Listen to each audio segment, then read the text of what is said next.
Hey there, Eagles fans, and welcome back to your go-to spot for all things Philadelphia football. I'm your host, diving deep into the heart of the NFC East with a passion that only a true Birds believer can bring.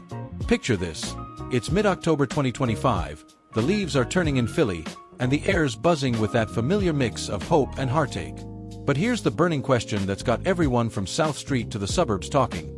Can the Philadelphia Eagles shake off this nagging two-game skid and soar back into Super Bowl contention? Or are we witnessing the early cracks in what was supposed to be a dynasty in the making? Stick around, because we're breaking it all down, from A.J. Brown's raw reality check to what it means for Jalen Hurts and the crew at Lincoln Financial Field. Let's fly into this. First off, let's set the scene. The Eagles, fresh off their mini-bye after a tough stretch, are staring down Week 7 with more questions than answers.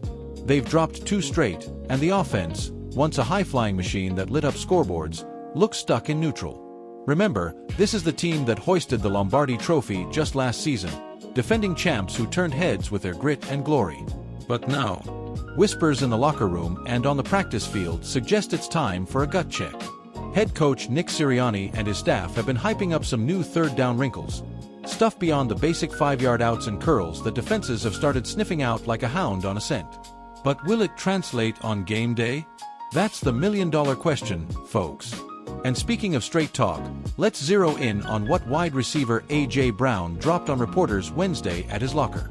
This guy's not just a star, he's the heartbeat of the receiving corps, a beast who racked up over 1,400 yards last year and made defenses pay with his blend of speed, size, and sheer willpower. Brown, who's been with the Eagles since that blockbuster 2022 trade from Tennessee, didn't sugarcoat it. He said, and I quote, "It's a new team. Guys are not playing us the same. That's not an excuse. We have to adapt and move forward. Can't harp on what happened last year or the team we have on paper. That doesn't matter. We have to go out and play. The team that plays with the least amount of mistakes, that's who wins. At times, we haven't been doing that." Boom. Straight fire from AJ, reminding everyone that paper championships don't win games. Execution does. He's spot on, too. This isn't the same squad that steamrolled through the playoffs last year. We've lost some key pieces, and it's showing. Let's dive deeper into that analysis, because this skid isn't just bad luck, it's a cocktail of changes and challenges. Start with the departures. Offensive tackle Mekhi Becton, who bolted in free agency, was a wall on the line, protecting Jalen Hurts' blind side and opening lanes for Saquon Barkley to explode. Then there's cornerback Darius Slay, the veteran shutdown artist who's been picking off passes since his Detroit days. His absence leaves a gaping hole in the secondary, making it tougher to stop those big plays from opponents. And don't forget Isaiah Rodgers, the speedy corner who added depth. Without him, the defense is leaning heavy on younger guys like Quinyon Mitchell, who's showing promise but still learning the ropes in this brutal league. But the real gut punch?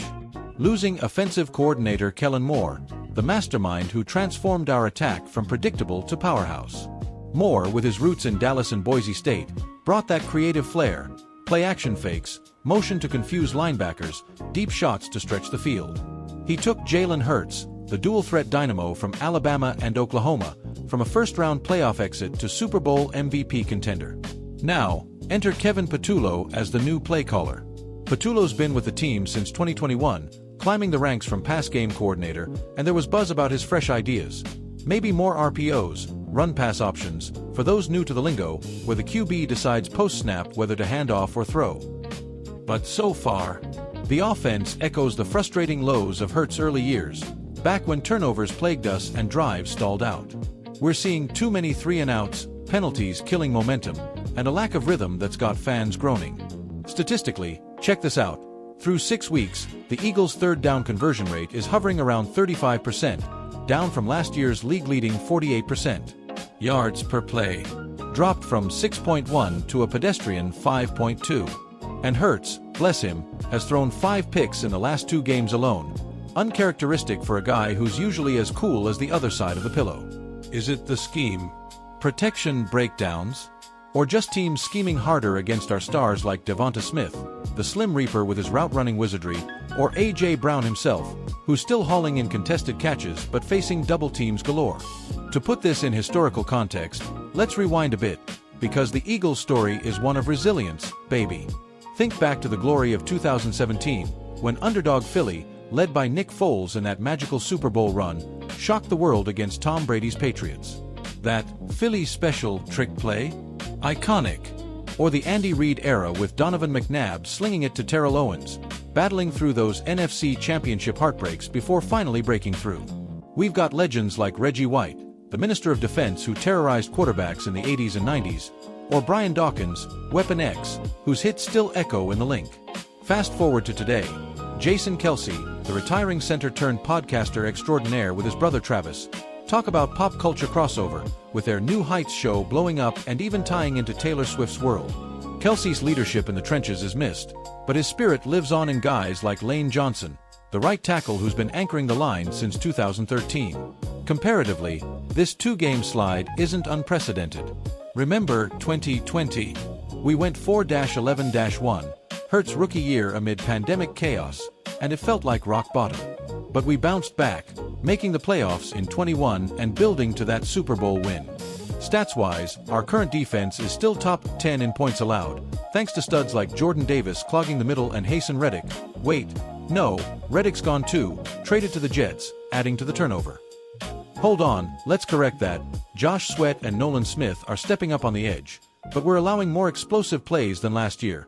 Opponents averaging 25 yards per reception on deep balls, up 15% from 2024.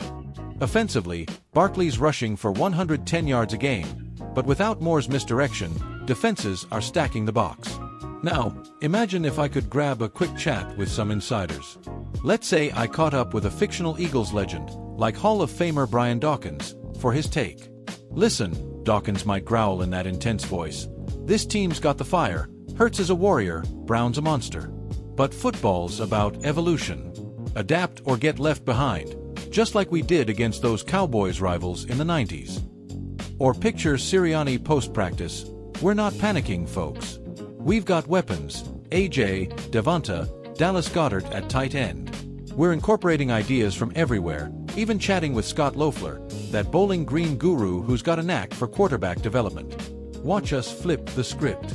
And from a die-hard fan at the Link tailgate? Man, we've been through worse, the Snow Bowl in 13, that miracle against the Giants. Fly Eagles fly, baby. We're chanting louder than ever. Looking ahead, what does this mean for the season? The Eagles sit at 3-3, tied in the NFC East with those pesky Cowboys and Giants, our blood rivals since the division's inception. Dallas always brings the drama, with their star-studded roster and that AT&T Stadium circus, while the Giants, under Brian Daboll, are sneaky tough with Daniel Jones' mobility. Commanders.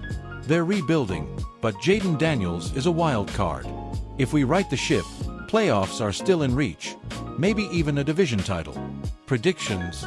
I see us bouncing back against, say, the Bengals in Week 8, with Hurts throwing for 300 and Brown hauling in 2 TDs. But long-term, this skid could impact draft positioning if it lingers.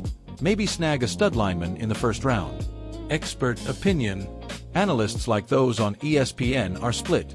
Some say we're contenders if the O-line gels. Others warn of regression without Moore's magic. Me. I'm optimistic. Philly's toughness is legendary, from the Rocky Steps to the Broad Street parades. But wait, there's more to chew on. Tie this to pop culture. With Kelce's podcast linking NFL to Swifties, Eagles games are events, celebrity sightings, electric atmospheres. Or trivia time.